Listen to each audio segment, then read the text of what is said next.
Chairman ناظم آباد town سید محمد مظفر کی زیر صدارت افسران کے اجلاس میں عوامی خدمات اور بلدیاتی سہولیات کی فراہمی کے حوالے سے لائحہ عمل طے کیا گیا۔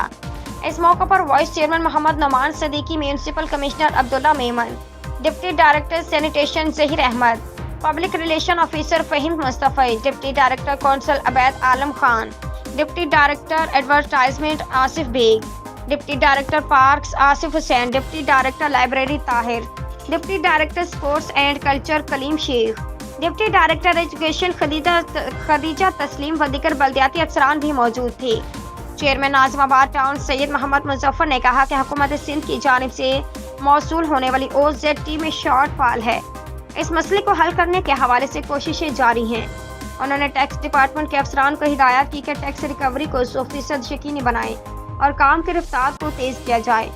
انہوں نے کہا کہ تمام محکموں کے سربراہان اپنے اسٹاف کی حاضری کو یقینی بنانے کے ساتھ پابندی وقت کا خیال کریں۔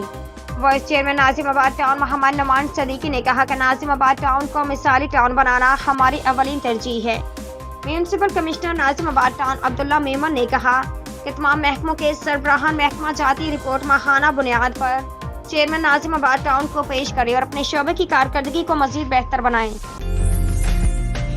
عمدہ میں پکائیں اور جی بھر کے کھائیں۔